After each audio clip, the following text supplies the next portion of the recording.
Revenge with Karen. The VP's stilettos clacked like gunshots across the glass floor. "Marissa, do we really need these binders?" she asked, twirling a pink highlighter like a baton. "Feels like you're hoarding dead trees." I didn't look up. Just slid tab 11 into place, Q3 control tests, color-coded, indexed, and cross-referenced against every exception log from the past 18 months. A tidy little miracle no one ever thanked me for. Vanessa snorted. "No, we're going digital, right? It's called progress." I forced a smile. "Internal control doesn't go out of style, unlike that bar graph you presented with Comic Sans." She didn't laugh, just blinked, then walked off muttering something about compliance trolls. I'd been at Dovewell Solutions for 7 years, long enough to survive 3 CEOs, a merger, and a cybersecurity incident that almost tanked our client contracts. Every time, I was the quiet one in the background who knew which file, which form, which comma in the policy manual saved our collective ass. I wasn't flashy. I didn't think outside the box. I built the damn box, reinforced it with audit trails, and labeled it in triplicate. And for a while, that was enough. I had my windowless office, my color-coded markers, and my peace. But then Vanessa showed up. VP of Strategy, ported from some high-rise jungle where PowerPoint slides win wars and eye contact counts as combat. She was all flair and confidence, and little concern for nuance. She took one look at my binder system, audibly gagged, and started referring to my office as the landfill. Thing is, I didn't need Vanessa to like me. I just needed her not to screw with the systems I'd spent years refining. But like every wrecking ball in a pencil skirt, couldn't resist smashing what she didn't understand. And hey, before we go any further into this circus of corporate hubris, let me just pause here for a second. If you've ever worked in an office where the person causing chaos somehow gets promoted while the one fixing everything gets forgotten, yeah, you're going to want to hear the rest of this story. Do me a quick favor, tap that subscribe button, maybe toss a like. I swear it helps the team keep making these for you. Trust me, it's about to get juicy. So, back to Vanessa. She didn't like that I questioned her shortcut around the Q2 vendor audit. Thought it made us look defensive in front of the board. Said, let's just slide it into Q4 and reframe it as a strategic delay. Strategic delay? That audit was a ticking bomb. We had a third-party data vendor whose SOC2 cert expired mid-year and never submitted updated documentation. That's not a delay. That's regulatory roulette with live rounds. But when I raised that calmly, factually, with printed backup, Vanessa just smiled her reptile smile and said, "Marissa, this is why people think compliance people are rigid." I wasn't rigid, I was right. After that meeting, I noticed my calendar started filling up with check-ins from HR. Polite, vague little touch points. "Hey, just wondering how you're adapting to the new leadership style." Translation, "We see you. Watching, behave." I started backing up my notes, not digitally, physically. I knew our systems, knew how version control could be manipulated, how my data could vanish. So I updated my binders by hand, quietly, thoroughly, including every deviation Vanessa pushed through for optics. The tension got thicker. You could feel it when I walked into meetings, like I farted the truth into a room full of liars. One Thursday, she stopped by my desk, holding a lavender macaron and an iced oat milk latte. "You know," she said, taking a dainty sip, "some people just don't evolve with the company." I looked her dead in the eye. "And some people think evolution means forgetting why the dinosaurs died." She smiled like she'd just caught a fish with her bare hands. Cute. That's when I knew I wasn't going to last. But I also knew something she didn't. The binder, the one she mocked, the one she called my paper shrine to paranoia, wasn't just a log of audits. It was the only full copy of our exception remediation trails. It documented every skipped test, every flagged control Vanessa shoved under the rug. Some of them tied directly to our master contract. And one clause in that contract: if control evidence couldn't be produced during a formal audit, the fine was 6 figures, per day. I didn't tell anyone that, not yet. Let the new queen strut. Let her highlighter shine. Landfill was watching. Vanessa tapped her acrylic nails against the glass table like a bored drummer waiting for her solo. "Okay, moving on. Item 7, vendor oversight. I propose we delay the vendor clear audit to Q4 to streamline comms with procurement." I blinked. That vendor handles encrypted data routing for 2 of our Tier 1 clients. Their last report flagged inconsistencies in access logs. We're due for a re-audit by end of month. Vanessa didn't even look at me. "Yes, thank you, Marissa. But we've had feedback that our constant audits are slowing down business." This isn't a police state. I turned a page in my binder, tabbed, highlighted, underlined. Per clause 5.2 of the client MSA, delay without cause could be considered a breach. That got her attention. She gave me this smirk like I just told her Starbucks had the wrong milk. You're very thorough, she said, voice honeyed with sarcasm. But this is strategy. We're aligning our tempo with growth. You need to think bigger. Bigger than noncompliance? I asked.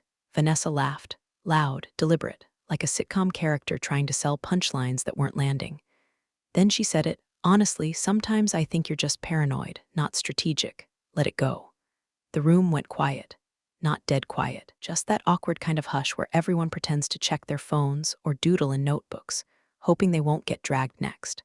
I nodded, didn't argue, didn't push. Just wrote down the date and her exact words in the back of my binder. Page 173. That's when I noticed Trent, the new legal liaison, glance at me, not with sympathy, with calculation. Like he was updating a mental file labeled risk, medium. Meeting ended with a round of empty smiles and great sync, everyone. Chirps. By 2:15 p.m., my Outlook pinged with a calendar invite, HR touchpoint 3:00 p.m. Please bring your current objectives document. The subject line might as well have said, we're coming for your neck. I walked in to find both HR reps already seated. Lisa, the one who always wore ankle boots with too much fringe, smiled too wide. Just wanted to check in, she said, motioning to the empty chair. You've had some passionate moments in recent meetings, and leadership is wondering if you're feeling aligned. Aligned, I echoed. With the company's evolving culture, the other one added, voice like a podcast host selling anxiety tea. There's been feedback that your approach can feel rigid. There it was again. Rigid, like accountability was a character flaw. I asked, do you have a specific example? They glanced at each other. Then Lisa said, we're not here to litigate details, just trying to offer some coaching. Ah, the corporate prelude to character assassination, coaching conversations. Vague enough to deny, sharp enough to stick. I left the meeting with no write-up, no formal warning, just something to reflect on. But as I walked back to my office, the air felt heavier. The way people smiled at me had changed, tighter, practiced. Like I was being airbrushed out of the group photo in real time. When I sat down, I pulled out my emergency binder, the red one, not the black. The one labeled contingencies. Inside were copies of our SOC2 prep plans, crosswalks between internal controls and vendor attestations, and most important, printouts of every email Vanessa had sent dismissing policy checks as process theater. I didn't even need to snoop. It had no filter and treated BCC like a joke. I started tabbing things, old habit, but this time I wasn't just organizing, I was preparing. By Thursday, my laptop started randomly locking me out of systems for maintenance. Shared folders I'd had access to for years, gone. When I emailed IT, they said, just following protocol. When I emailed my manager, I got a bounce back, on sabbatical until next quarter. Cute. Friday morning. Came in to find a sticky note on my monitor. Vanessa wants to see you. 9 a.m. Conf RMB, no subject line, no context. I already knew what it meant, not in my bones, in my binder. The way the timeline had accelerated, the sudden system blocks, the HR alignment chat, I wasn't being warned, I was being erased. But the thing is, you can't delete what you don't understand. And Vanessa, she didn't know what I'd built, didn't know what lived inside those dead trees. Yet, the door to conference room B was already open when I got there, always a bad sign. The kind of open that says, this isn't a conversation. This is a formality with snacks. Vanessa sat at the head of the table, flanked by Trent from legal and Lisa from HR, who looked like she was practicing her "I'm so sorry this is happening" face in the reflection of her water bottle. 3 other department heads were already seated. Heads down, eyes glued to their tablets like watching me get gutted was just another calendar item.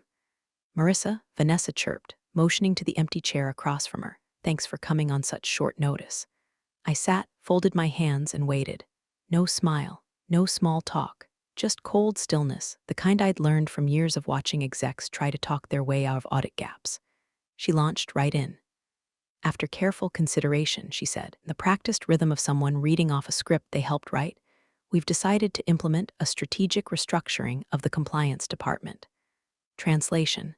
I was getting axed so she could promote someone who wouldn't call out her shortcuts. As part of this shift, your role will be sunsetted.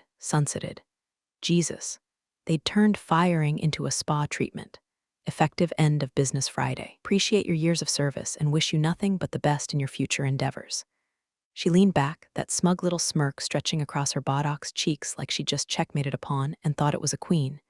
You're done by Friday. You can leave the conference room now, just like that. In front of people I'd mentored, collaborated with, even covered for when their audits ran hot. I didn't speak, didn't blink.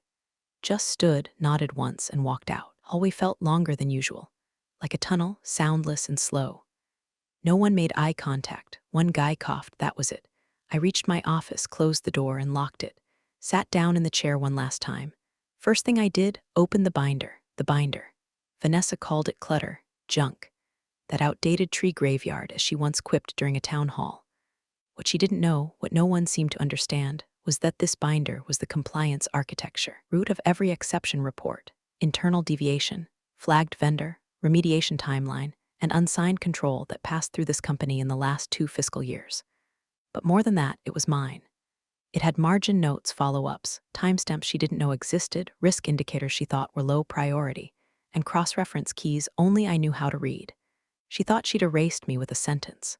Instead, she'd just released the kill switch.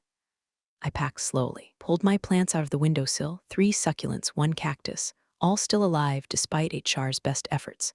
Then I unplugged my mouse, my monitor, left the laptop, let them feel good about reclaiming their tech, but I kept the binder, slid it into my tote bag between a scarf and a half-eaten granola bar, walked out without a backward glance. As I hit the elevator button, I heard a voice behind me, Gary from finance, whispering into his phone. Yeah, she's leaving now. No, she didn't make a scene, just walked out, binder and all. Ding, doors opened. I stepped in, turned around, and met his eyes. Held the stare just long enough to watch him flinch. Then the doors closed. I went home, opened a bottle of wine, and spread out the binder across my kitchen table like a general reviewing old battle maps. On page 92, the skipped vendor clear audit. Page 113, the internal control Vanessa told us to fake sign and move on. Page 144, her email saying we can always create a trail later if legal asks. Cute. They thought they could spin compliance.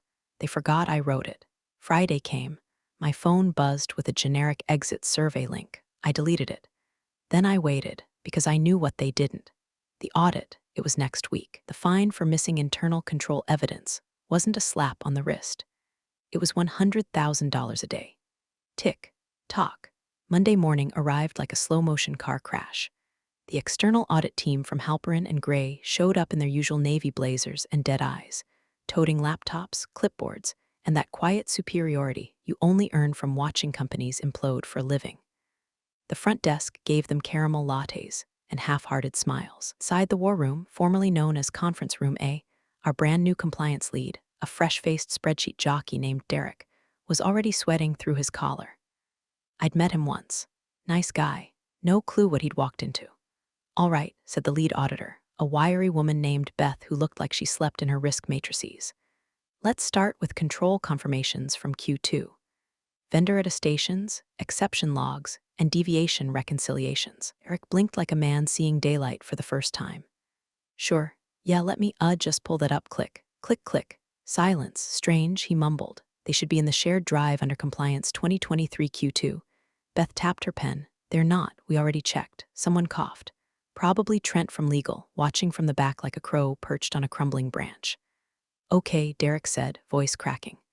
Let me try the internal archive. Maybe they're filed under audit prep instead. Click. Buffer. Access denied. Beth leaned back. You did receive our request for a full readiness binder, correct? We gave you 30 days. Derek nodded too fast. Yes, of course. We had a personnel change, so we're still consolidating sources. But we'll have it. I promise. Beth didn't flinch. Just made a note in her folder and said, noted. Expanding audit scope per clause 3.7. Translation. They were widening the investigation because something already smelled wrong. That was when Clause 8 be activated, material obstruction due to missing controls documentation. Every day the required records weren't produced triggered a $100,000 penalty, per the Master Services Agreement, per the very binder that was now sitting quietly on my dining room table between a dying pothos plant and a half-full bottle of Merlot. By Tuesday, IT had been pulled in. They searched the drives, backups, retention vaults. Nothing. Not a trace of the final remediation notes or the signed internal test logs from the spring cycle. One of the engineers even muttered that the directory tree had weird gaps, like someone had tried to do a controlled wipe, but hadn't understood how our versioning system worked. Vanessa, still strutting like the queen of optics, brushed it off. "I'm sure this is just a permissions issue," he said during the morning sync. "We've had some turnover. We'll find the files." Beth raised an eyebrow. "Turnover doesn't erase signed logs, VP Holloway. Someone needs to produce them." And now Trent, poor legal Trent, was sweating. He cornered Vanessa in the hallway later that day, whispering urgently while holding his phone like it was radioactive. "I wasn't there, but I got a text from my friend Jess in HR. They think you took the docs." Out of spite, Vanessa told them you hoarded paper like a psycho librarian. "They're panicking. It's kinda beautiful." That night, as I reheated leftovers and flipped through the binder like a bedtime storybook for the damned, I paused on page 127. Exception, vendor clear login anomalies. Flagged April 12. Deferred per Vanessa's verbal override, not remediate. Evidence missing. Cross-referenced. Internal test form unsigned. Follow-up email BCC'd to me from legal stating this must be signed or cited as a known gap. It wasn't signed. It wasn't cited. And now it was missing. They weren't wrong to think I had it, but they were wrong to think I took it out of revenge. I took it because I knew they wouldn't know how to replace it. Wednesday morning, another text. Beth just asked point blank, "Where's the binder?" Vanessa said it's probably in a mislabeled cabinet. Beth didn't laugh. By Thursday, Beth formally escalated the scope again, demanding source documents going back 2 fiscal years. Clause 8B was bleeding now. $100K a day and rising. By Friday, HR reached out to me. Not a formal request. Just a "hope you're doing well" email. Thinly veiled fishing expedition. I didn't respond. The whole week felt like watching a tornado circle your ex's wedding reception. I didn't lift a finger, didn't make a call, post a thing, but I could hear the wind getting louder. Because the storm they'd unleashed with that sentence, "You're done by Friday," was just now finding its teeth, and the only one who knew how to stop it wasn't taking their calls.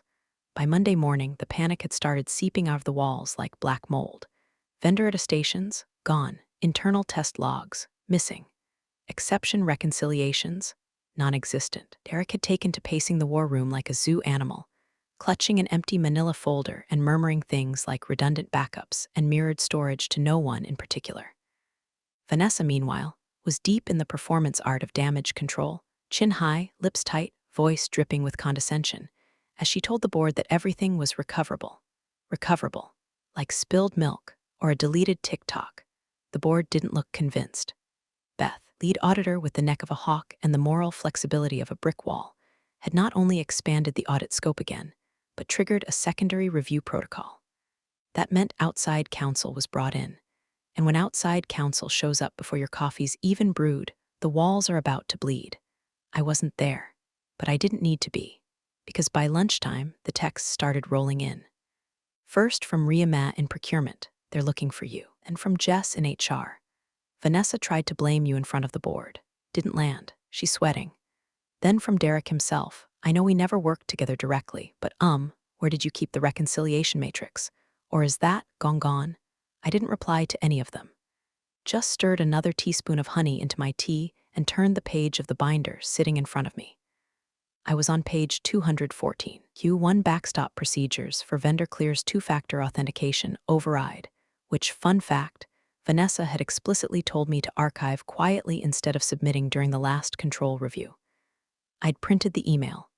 Actually, I'd printed all of them. Back at HQ, the oxygen was getting thin. IT had run 3 full recovery sweeps.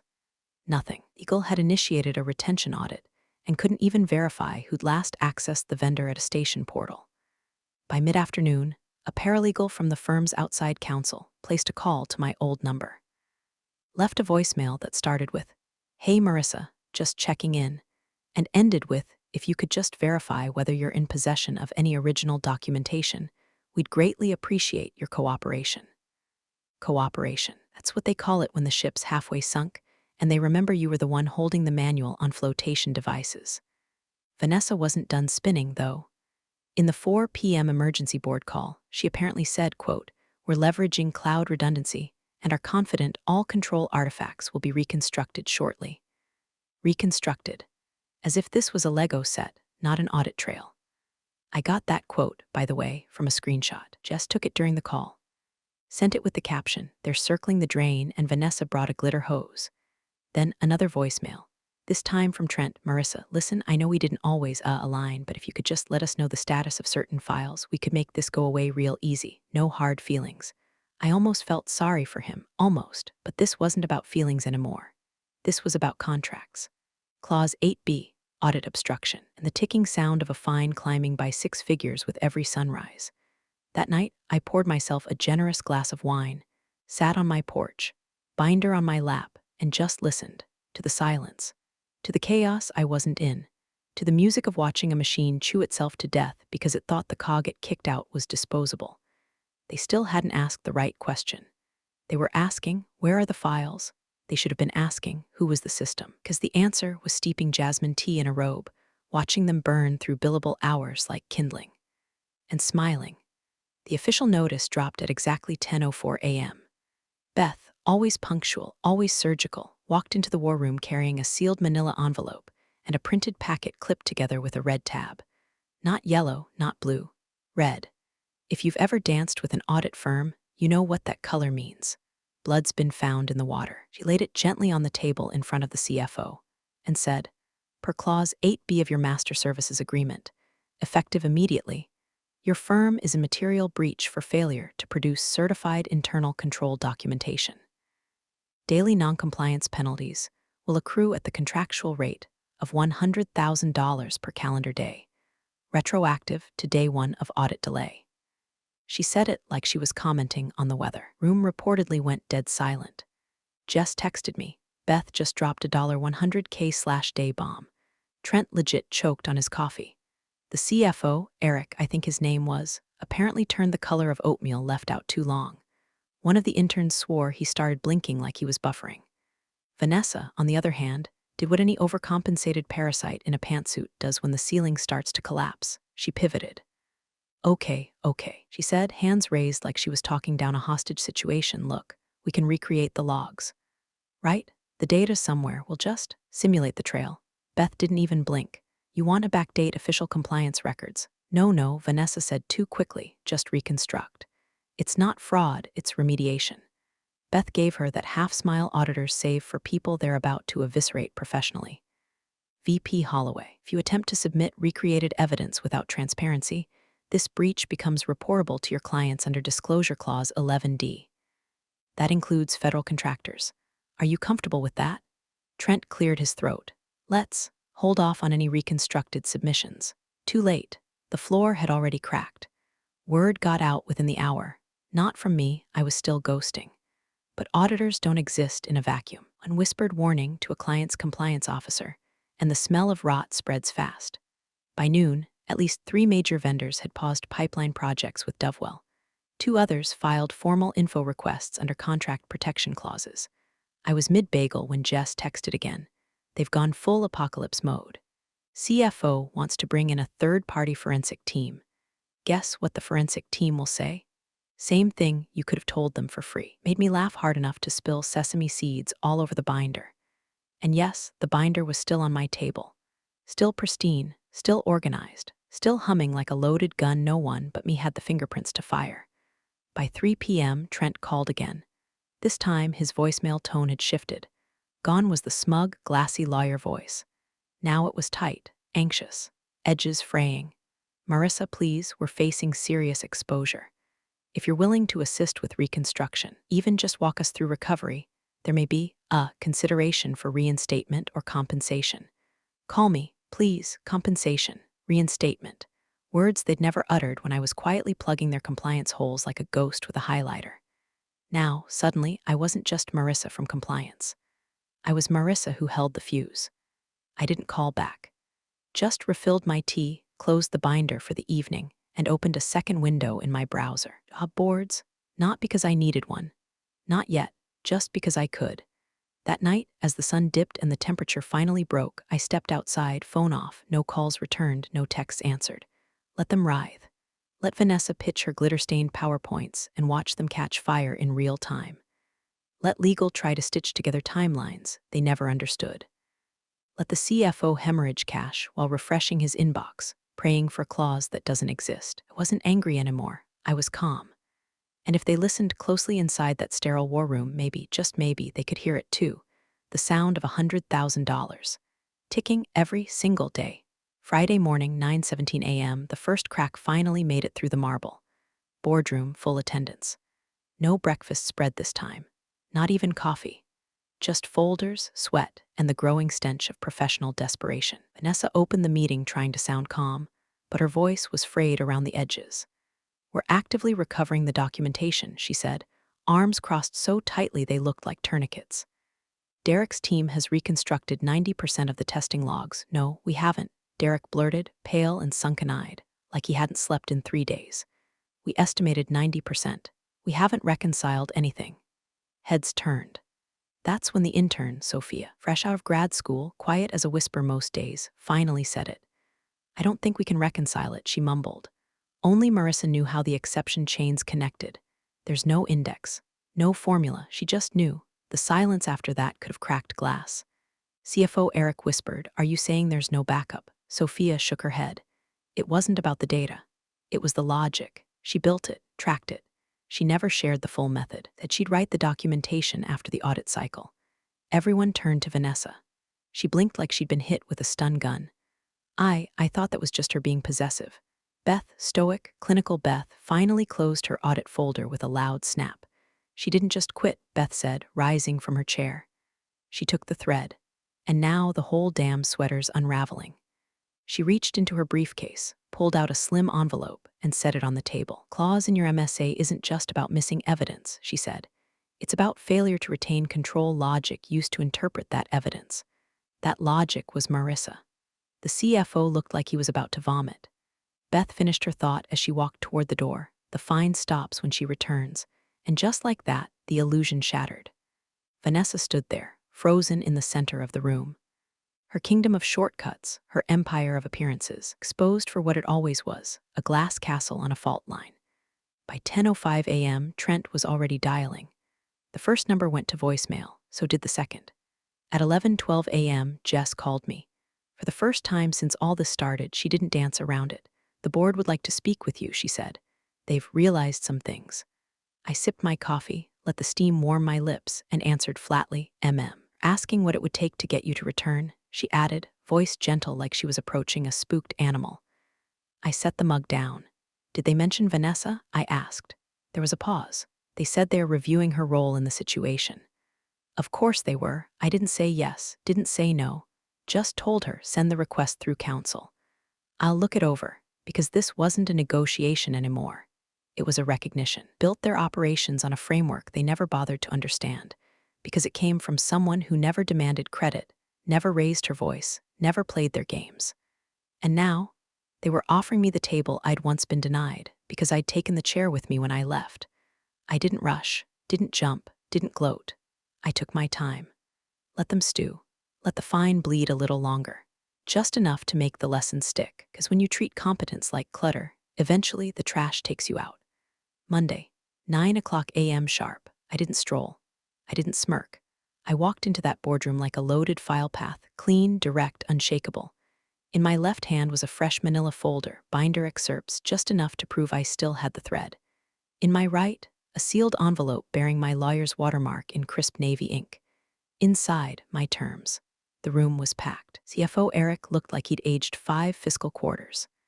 Trent stood against the far wall like a man sentenced to his own shadow. Beth, the lead auditor, was already seated at the head of the table, laptop open, expression unreadable, hands folded like a judge waiting for testimony to start. Vanessa was there too. Of course she was. She wore a soft gray suit and a hardened expression, all polished steel and barely contained panic. She smiled like the cameras were still rolling. "Marissa," she began, "I'm so glad you're here. We've all agreed there's been a misunderstanding, and if you're willing to work together, stop," Beth said without looking up. One word, dead cold, enough to freeze Vanessa mid-smile. "The board invited Miss DeWitt to speak," Beth continued. "This is her meeting." And just like that, the air changed. Vanessa sat down. Hard. I didn't take the seat they'd left open at the far end. I walked to the center, placed the envelope on the table, and said, "These are my terms. No preamble, No awkward jokes. No fake modesty. I opened the envelope and slid out a single sheet. My lawyer had made it clean, surgical, impossible to misinterpret. Full reinstatement with retroactive compensation. Sole ownership of the compliance process, including full autonomy over audit methodology, document control, and exception handling. Permanent reporting line to the board, not an EVP. Vanessa Holloway to be formally transitioned out of the organization within 7 calendar days. No reassignment, no soft landing, out, silence. Eric adjusted his glasses but didn't speak. Trent opened his mouth, then wisely closed it. Someone else coughed, but no one moved. Beth cleared her throat. I've reviewed the contract. She turned to the board. It meets all regulatory expectations. If Ms. DeWitt returns under these conditions, we will rescind the penalty beginning tomorrow morning. The CFO let out a breath that sounded like he hadn't taken one since Thursday. He looked at the chairman. The chairman, a silver-haired man with a face like carved driftwood, simply nodded. Accepted, he said, all of it. I didn't smile. Not yet. Instead, I handed the abbreviated binder excerpt to Beth.